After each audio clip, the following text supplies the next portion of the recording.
رومیوں کے پاس سوار دستے اتنے زیادہ تھے کہ انہوں نے سواروں کے پیچھے بھی سوار کھڑے کر دیے۔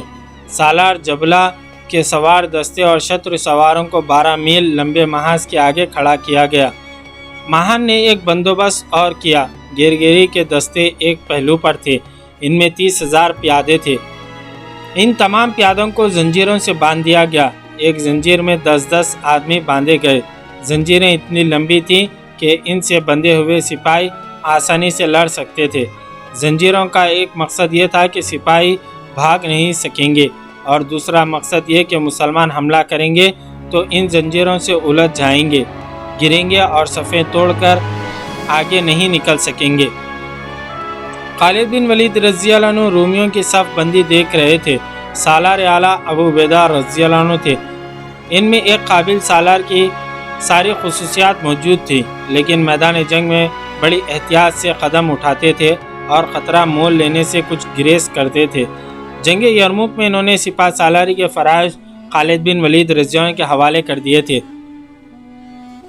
یہ جنگ ایسی تھی جس میں خطرہ مول لینے ہی تھے۔ دشمن کی اتنی زیادہ طاقت کے مقابلے میں روایتی طریقوں سے جنگ نہیں لڑی جا سکتی تھی۔ سپہ سالار ابو عبیدہ رضی اللہ عنہ تھے۔ انہوں نے یہ صورتحال خالد بن ولید رضی اللہ عنہ کے حوالے کر دی تھی۔ خالد بن ولید رضی اللہ عنہ نے ابو عبیدہ رضی اللہ عنہ سے کہا کہ وہ تمام سالاروں اور کماندروں کو اکٹھا کریں۔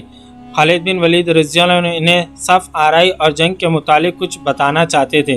چونکہ وہ سپہ سالار نہیں تھے، اس لیے سالاروں پر ان کا حکم نہیں چل سکتا تھا۔ ابو عبیدہ رضی اللہ عنہ نے سب کو بلایا۔ خالد بن ولید رضی اللہ عنہ نے بتایا کہ دشمن کی تعداد کو وہ دیکھ رہے ہیں اور اپنی تعداد بھی ان کے سامنے ہے، اس لیے زندگی اور موت کی جنگ ہوگی۔ اس کے بعد خالد بن ولید رضی اللہ عنہ نے مجاہدین کو اس طرح تقسیم کیا: 40,000 تعداد میں کل 10,000 گھوڑ سوار تھے۔ 30,000 پیادوں کو 36 حصوں میں تقسیم کیا، ہر حصے میں 800-900 پیادے آئے۔ گھوڑ سواروں کو انہوں نے 2 حصوں میں 200 کے 3 حصوں میں تقسیم کیا۔ ایک کی کمان قیس بن حبیرہ کو دی، دوسرے کی مسرہ بن مسروق کو، اور تیسرے کی کمان عامر بن طفیل کو دی۔ مسلمانوں کے محاذ کی لمبائی 11 میل تھی، یعنی دشمن سے 1 میل کم۔ ظاہر ہے کہ مسلمانوں کی صف آرا کی گہرائی تھی ہی نہیں۔ ایک پہلو پر یزید بن ابی سفیان کے اور دوسرے پہلو پر عمرو بن عاص رضی اللہ عنہ کے دستے تھے۔ انہیں 200 کا ایک سوار دستہ بھی دیا گیا تھا۔ ابو عبیدہ بن جراح رضی اللہ عنہ قلب میں تھے۔ انہوں نے سالار شرجیل بن حسنہ رضی اللہ عنہ کے دستوں کو اپنے ساتھ دائیں طرف رکھا۔ ان کے ساتھ ساتھ سالار اکرمہ بن ابی جہل رضی اللہ عنہ اور عبد الرحمن بن خالد بھی تھے۔ 4,000 گھوڑ سواروں کو خالد بن ولید رضی اللہ عنہ اپنی کمان میں اگلی صفوں کے پیچھے رکھا تھا۔ انہیں ہر اس جگہ پہنچنا تھا جہاں دشمن کا دباؤ زیادہ ہونا تھا، اور ان سواروں نے گھوم پھر کر لڑنا تھا۔ اگلی صف کے پیادوں کو لمبی برچیاں دی گئی تھی جو نیزے کہلاتی تھی۔ ان کی انیاں 3 دھاری اور 4 دھاری تھی اور بہت تیز۔ ان پیادوں میں تیر انداز خاص طور پر رکھے گئے تھے۔ رومیوں کے حملوں کو نیزوں اور تیروں کی بوچھاڑوں سے روکنا تھا۔ اس کے بعد تیغ زنوں نے اپنے جوہر دکھانے تھے۔ اس دور کے رواج کے مطابق بہت سے مجاہدین کی بیوی بچے اور بعض کی بہنیں ان کے ساتھ تھیں۔ ان عورتوں اور بچوں کو فوج کے پیچھے رکھا گیا۔ ابو عبیدہ بن جراح رضی اللہ عنہ وہاں گئے۔ قوم کی بیٹیوں، ابو عبیدہ بن جراح رضی اللہ عنہ عورتوں سے کہا، ہم تمہاری حفاظت کریں گے، لیکن تمہیں ایک کام کرنا ہے، اپنے پاس پتھر جمع کر لو اور اپنے خیمے کے ڈنڈے اپنے ہاتھوں میں رکھو۔ اگر کوئی مسلمان بھاگ کر پیچھے آئے تو اسے پتھر مارو، ڈنڈے اس کے منہ پر مارو۔ بھاگنے والوں کی بیویاں اور بچوں کو ان کے سامنے کھڑا کر دو۔ عورتوں نے اس وقت خیموں سے ڈنڈے نکال لیے اور پتھر اکٹھا کرنے لگے۔ اس طرح یہاں پر 63ویں قسط اپنے اختتام کو پہنچی۔ کل ہم انشاءاللہ 64ویں قسط لے کر آپ کی خدمت میں حاضر ہوں گے اور بتائیں گے کہ کس طرح 40,000 کی نفری نے 2 لاکھ فوج سے مقابلہ کیا۔ جزاک اللہ خیر۔